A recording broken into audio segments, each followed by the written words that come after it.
So recently we did a video about cruising on the Nile. And not long before that, we did a video on the differences and the similarities between river cruising and ocean cruising. Today, we're going to talk about a type of river cruise that not a lot of people think about. And it's navigating the mighty Mississippi. So there are river cruises that go up and down the Mississippi River right here in the good old United States. You don't have to leave the country to go on a cruise. No. So, why would I do that? Why would I go on? Because, all right, let me back up a second. Because these are not, well, there are basically two different companies right now that do river cruises on the Mississippi. Viking, which is well known for their river cruises all over the rest of the world, and their ocean cruises, and American Steamboat, There's another company that does cruises on the Mississippi, and I'm dying that I can't remember the name of it right now. But they use steamboats, like old-fashioned paddle wheel in the rear steamboats. But they're modernized. They're not, 100-year-old. So. And they have air conditioning. Yes. Yeah. So, what are some of the reasons why you would want to do? Oh my God. A steamboat river cruise on the Mississippi? Number one, romance. It's that old world charm, that the romantic allure of being on a steamboat, cruising up or down or both on the Mississippi. Classy sounding. Yeah, it like takes you back to how people used to the travel. romanticized history, and The simplicity. Well, next up we're going to talk about it's a historical journey. Yes. The Mississippi River. Yes, is kind of core, kind of central to our country and how we grew and how we developed. Bless you. Thank you. For 100 years plus, that it was the major conduit of goods, for like half the country. Now, it still is to some degree, freight and supplies still run up and down that river, but it's also a really cool way to see some pretty significant parts of our country. So, iconic steamboats. Anybody that's grown up in the U.S.,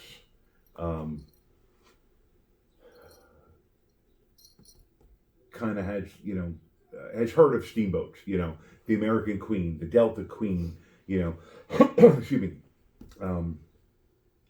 It's kind of part of our history and part of the growth of our country. Americana. That's a great way to put it. Please excuse us. My cat is getting comfortable on my sweatshirt, so that's why we're distracted. I'm not gonna lie. Stunning routes and scenic views. What about them? I'm sure they're wonderful. So, we're gonna in a little bit further down. I'm gonna give you a sample itinerary of a river cruise on the Mississippi. But basically, depending upon the time of year, they run Memphis to New Orleans. They run up into some of the northern states and down from some of the northern states. You're always in view of land. I mean, the Mississippi is wide, but the Mississippi is not that wide. So it's a different type of cruising. You're not going to feel, small and insignificant like you might if you're on an ocean cruise in the middle of the Pacific Ocean, where or the Atlantic Ocean, where there's no land for hundreds of miles. You sure? Okay. Well, since I had to fill in the blank when you stuttered. Okay. What's it like on board? What's that onboard experience? I don't know. We haven't been on one yet. Well, some of us have done some research. So small, quaint. Yes, it's very small, 100 to 200 passengers. Very quaint. Live jazz bands. People they period dressed is the term. Southern dining. Not a whole lot of activities on board. Okay, so if you take a cruise for the Broadway-esque shows and the casino and the comedy and the 83 live bands. But they also have limitations as far as river cruises go in the United States anyway. Well, the limitations are because if it's a port day, and pretty much every day of a river cruise is a port day, you're off the ship until 6, 7, 8, 9, 10 o'clock at night. So they don't need to have 43 different venues for you to enjoy while you're on board. Because most of your time is spent in the port, out in town, doing things in port instead of on the ship. Oh, that's okay. You get to see cultural stops along the way. Historical Some of those in New Orleans, Vicksburg, and St. Louis, and that's what makes them so special because it's not something that you would see unless you live in those areas. Right. Or you take a specific trip to them, but think of we've all heard of those cities. Anybody that has grown up in the U.S. knows New Orleans, knows St. Louis. Most of us have heard of Vicksburg, Memphis. Okay, the list can go on and on. Right. But actually being there and seeing it and experiencing it. And learning the history of it. If you don't know a lot of the history, it's pretty impressive. I really enjoyed Memphis when we went. Not on a river cruise, but I enjoyed it. Yeah. Wildlife okay. and nature observations. I mean, you get to see things, an alligator or a crocodile. Well, if you're lucky, the American alligator, which is kind of elusive and kind of doesn't like to be seen. So yeah, there is bird watching. There's lots of different wildlife that can experience. I mean, you're not going to see an elephant. I mean, if you do, send us pictures. Well, unless you go to like the Memphis Zoo, or. But you're not going to see it walking along the bank of the Mississippi No, that's River. true. That's true. Spectacular sunsets on a smaller scale. I love sunrises and sunsets. I get that from my mom, but just seeing it on a smaller scale. Oh, dolphin! I would love to see dolphins. Not on a Mississippi River cruise, much like that. Maybe if I bring one and put one in. Anyway. They do themed cruises. Now, you're not gonna, they're not gonna most likely have a Star Trek themed cruise, but they do have Civil War themed cruises, and they, walk you through some of the battles that have taken place in and around maybe not in the Mississippi, but around the Mississippi. So now, there's... here's the itinerary. The sample itinerary that I mentioned earlier. So this one starts in New Orleans and ends in Memphis. Day one, obviously you're going to depart New Orleans. Now, if you can, you want to get to New Orleans a day or 2 or 3 or 5. You say New Orleans because I don't like the way you say it. Well, the people from there don't say New Orleans. Well, you're not from there, so that's okay. Yeah. How about NOLA? Can I say NOLA? I know. Okay.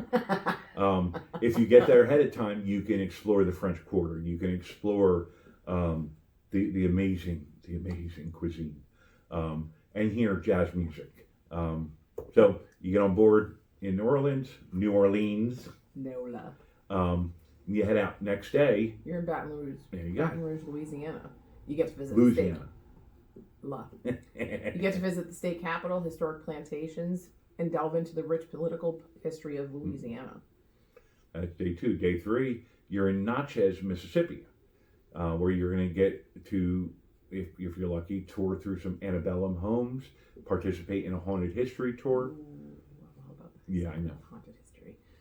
Day 4, you're in Vicksburg, Mississippi. Tour the Vicksburg National Military Park to learn about the pivotal Civil War battle. Day 5, sea day. Well, a river cruise day. They're going to have onboard lectures about the Mississippi River's history, cultural significance, why it was so important for so long. Day 6, Tunica, Mississippi. Explore the Tunica River Park Museum and take a nature walk by the river. Now, there's not much else there. Yes, there is. If you're a casino aficionado, there are multiple casinos in the Tunica area. Now, they might not be right by the port, but there are definitely casinos in Tunica. Or you can go to the local Wendy's and see Oh, what? raccoons. Yeah, family raccoons behind that Wendy's. That was Oh my funny. God, I thought it was a dog. Well, actually, that was in Memphis. It was on the way to Oh Tunica. yeah, that's right. All right, so Day 7, the last day. It's Memphis, Tennessee, and the cruise with the tour of Graceland, which is absolutely positively amazing, by the way. Celebrate the life and music of Elvis Presley. Tour Beale Street. There's so much. There's a lot. There's a lot to do and see. I really the Peabody love. Hotel. Yeah. If you can get there either, I think it was 9 a.m. when they bring the ducks down, and 4 p.m. or 5 p.m. when they take the ducks back upstairs. It's really cool to watch. Definitely something you go see at least by once. the way. Yes. Yeah, if you want to actually get a decent seat, you want to get there. And the ghost an hour tour early. is pretty interesting Yes. in Memphis. Except for the mosquitoes. Dude, you could put saddles on those things. Woo! Anyway. So it's definitely something worth thinking about. I definitely go. If you've never been to some of the cities that we mentioned, it's definitely worth considering. Yes. So I'm ready. Yeah, you're ready. Yeah, if I'd say the word cruise, you're ready. So. Travel, I'm on. So now that we've told you a little bit about the wonders of a river cruise on the mighty Mississippi, check out this video we did recently on how river cruises are different from ocean cruises.